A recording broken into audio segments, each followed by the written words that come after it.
Edmund Bartlett, Minister of Tourism, Jamaica.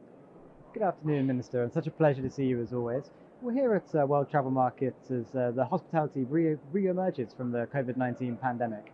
Where is Jamaica on that journey? Well, Jamaica has been reimagining itself since COVID, recognizing fully that what COVID has done is to upend all the known and practiced ways of tourism. By and large, it's helping us to stop, look, and listen, see ourselves afresh, and to appreciate what tourism really means to the world and what it is that we're offering.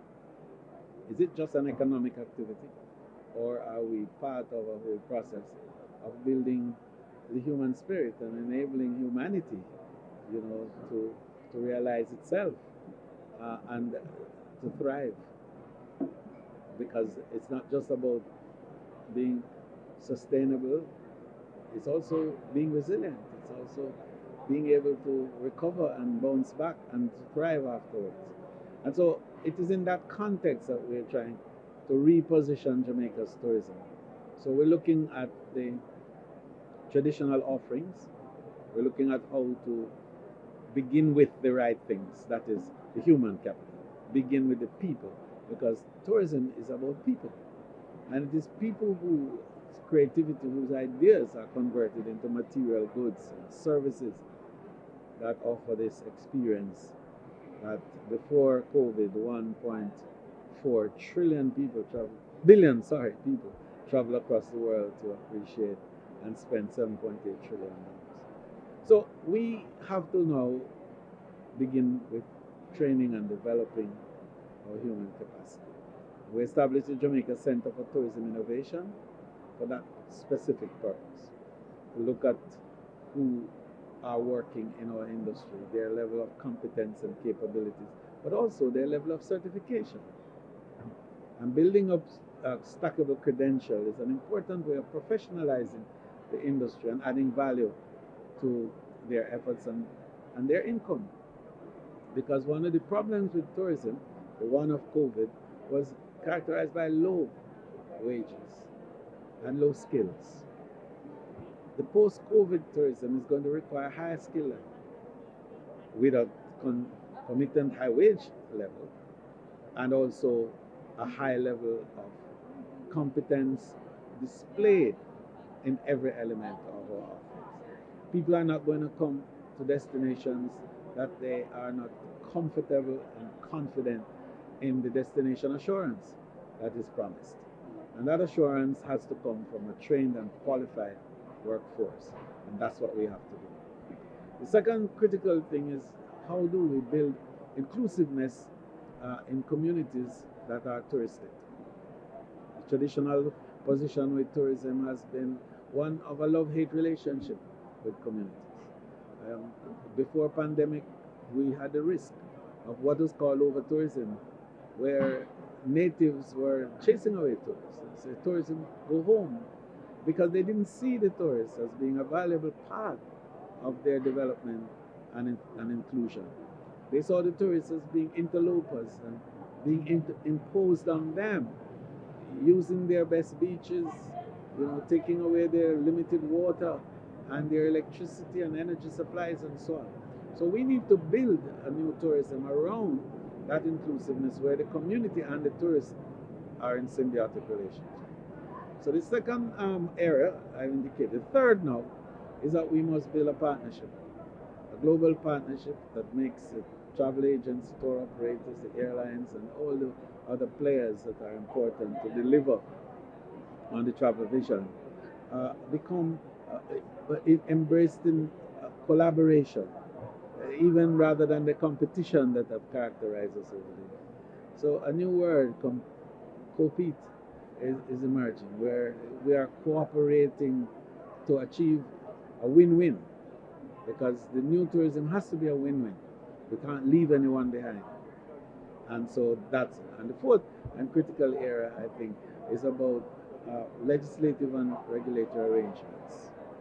How do we create the framework to enable tourism ethics the way in which we behave and respond to each other, how the tourists behave towards the host countries, and what kind of rights and responsibilities we attribute.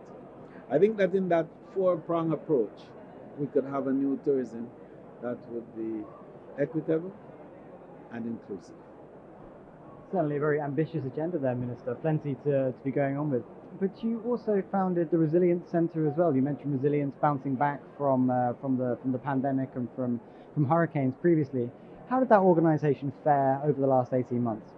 Well, we have, and I'm allowed to say so perhaps, we were a bit clairvoyant, and we saw and understood that tourism is a highly vulnerable sector to global disruptions, pandemics, epidemics, and so on. But that we're resilient, and that resilience is critical for recovery and quick recovery of global well-being.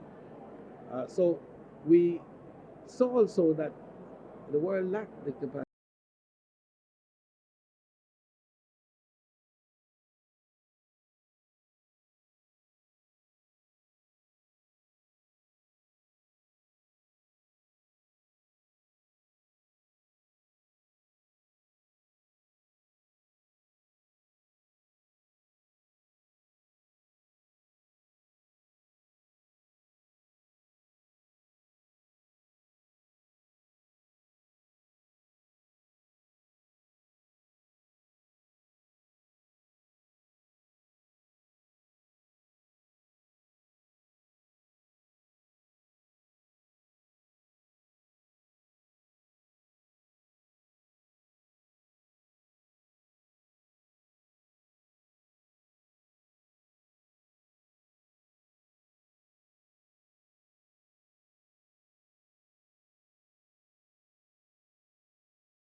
Matter, I think, that Jamaica has taken on. And in recent times, we have been getting support.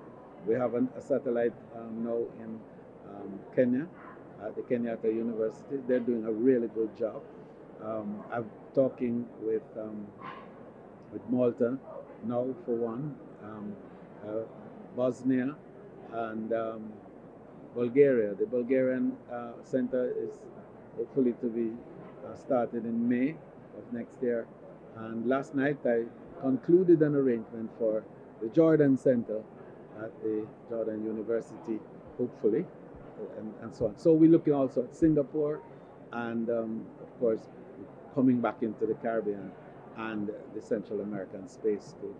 So the more of these centers that can be established across the world, is the greater the ability, I think, of particularly smaller countries to understand these disruptions and to be able to recover well. We also work with physical recovery programs, and we partner with Global Rescue, which is one of the big search and rescue entities in the United States and arguably the world, so as to provide a practical application when there's a disruption.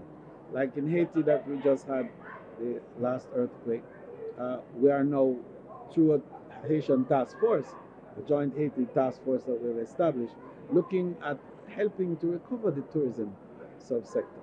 So the Minister of Tourism and myself and some other ministers, Minister from Barbados and also the Minister from Saudi Arabia, have come together with private sector interests to find ways of going into Haiti and to offer support to the rebuilding of the tourism sector there. So it's not just about a theoretical appreciation. It's also about, boots on the ground and hands on deck, getting things done. Just a final question, if I may, Minister, about the World Travel Awards. Recognise the Caribbean's leading tourism boards among a number of titles. How useful are they for you to promote the destination? Well, first of all, I want to say that this year's recognition by the World Travel Board has great meaning to us. In fact, it has the greatest meaning of all the awards that we've won through the World Travel Awards over the years. Because it's been a tough period. It's been a hard period for us. It's been a period when so much could have been lost. But it showed the tenacity, of our people in the sector, and our ability to stay the course, but to also reinvent ourselves in the process. And I think that is the reason we've established, as you know, the most rigorous set of protocols, and very early we established a resilient corridor, which is our bubble, to enable the visitor to feel comfortable, but not only comfortable and confident, but to experience very, very low, indeed the lowest levels of infection that any area of any country in the world had. A 0.5% infection rate in that area was really commendable. And I have to pause to appreciate the work of our people and the health authorities of Jamaica, our security forces and all the teams that work together for us to have that corridor established, where visitors, 1 million visitors, came to Jamaica in the first year after we opened because of that corridor. Well, congratulations, and I appreciate your time today, Minister. Thank you very much as always. Thank you, Chris.